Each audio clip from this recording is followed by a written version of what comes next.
آتے ہیں ان کے اوپر یہ سب سے بڑا یہ ڈبیٹ رجیم چینج کی کہ اس کا رجیم چینج اور اس کا فالو آؤٹ، تو میں آپ کا شکریہ ادا کرتا ہوں۔ میں سب سے پہلے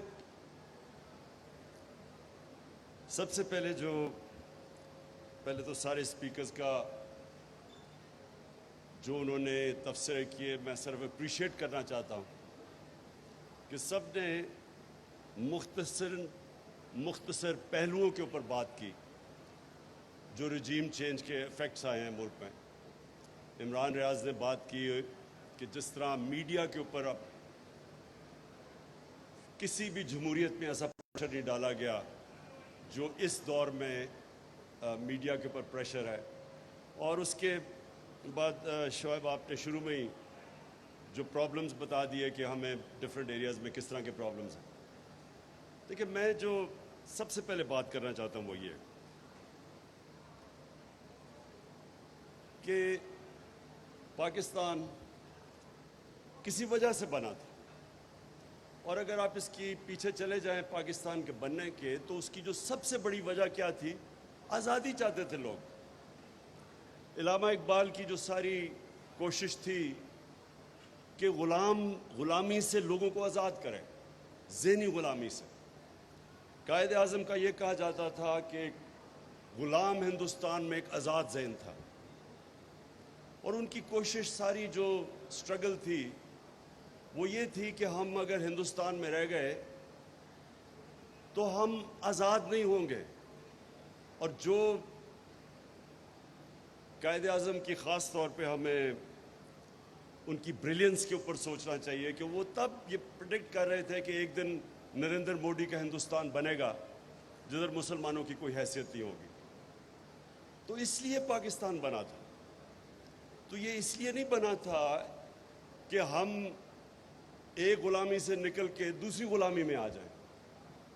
اور ہمیں یہ جو نعرہ تھا پاکستان کا، مطلب کیا، لا الہ الا اللہ، یہ آزادی کا نعرہ ہے کہ جب آپ یہ دعویٰ کرتے ہیں کہ اللہ تیرے سوا کسی کے سامنے نہیں جھکیں گے، تو یہ انسان کو آزاد کر دیتا ہے لا الہ الا اللہ۔ ہم اگر یہ دعویٰ کرتے ہیں اور اس میں مانتے ہیں، یہ ہمارا ایمان کا حصہ بن جاتا ہے، تو یہ ناممکن ہے کہ انسان کسی کی غلامی کرے اور قبول کرے۔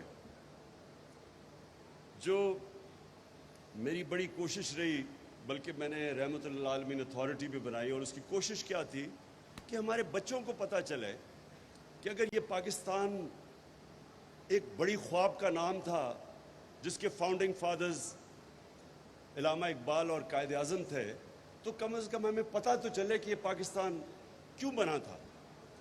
اور پھر جب ہم پاکستان کی جو آبجیکٹو ریزولوشن جو فاؤنڈنگ فادرز نے بنائی تھی، تو اسلامی فلاحی ریاست وہ بیس تھی مدینہ کی ریاست پہ۔ اور وہ کیوں نہیں ہمارے بچوں کو پتا کہ وہ جو مدینہ کی ریاست تھی وہ ایک دنیا کی تاریخ کا بڑا انقلاب آیا تھا اور تاریخ کا حصہ ہے۔ ہمارے بچوں کو کیوں نہیں سمجھ کہ وہ جب اللہ ہمیں حکم دیتا ہے کہ نبی صلی اللہ علیہ وسلم کی سنت پہ چلو، تو وہ جو مدینہ کی ریاست تھی ان کی سنت تھی اور وہ کی پرنسپلز پہ بنی تھی۔ اور جو اس کا سب سے بڑا پرنسپل تھا جو شمشاد صاحب آپ نے بتایا، وہ رول آف لا تھا۔ جب انہوں نے کہا کہ میری بیٹی بھی اگر جرم کرے گی تو اس کو سزا ملے گی، جب ہمارے نبی صلی اللہ علیہ وسلم نے کہا کہ تمہارے سے پہلے بڑی قومیں تباہ ہوئیں جو چھوٹے چور کو جیل میں ڈالتی تھی لیکن طاقتور آدمی کو این آر او دے دیتی تھی، یعنی اس کو امیونٹی دے دیتی تھی۔ یہ اگر آج آپ سٹڈی کریں ڈیولپنگ ورلڈ، تو ساری ڈیولپنگ ورلڈ کا یہ مسئلہ ہے۔ وہ طاقتور کو نہیں پکڑ سکتے، وہ صرف چھوٹے چوروں کو جیلوں میں ڈالتے ہیں۔ جو فیکٹ آئی پینل کی رپورٹ ہے جو یونائٹڈ نیشن سیکرٹری جنرل نے ایک فیکٹ فائنڈنگ پینل بنائی کہ کیوں ڈیولپنگ ورلڈ غریب ہوتی جا رہی ہے اور امیر ملک امیر ہوتے جا رہے ہیں، تو ایک جو مین چیز کیا آئی سامنے کہ ہر سال 1700 ارب ڈالر غریب ملکوں سے چوری ہو کے، منی لانڈر ہو کے امیر ملکوں میں یا آف شور اکاؤنٹس میں چلا جاتا ہے۔ اور اسی پینل کے مطابق 7,000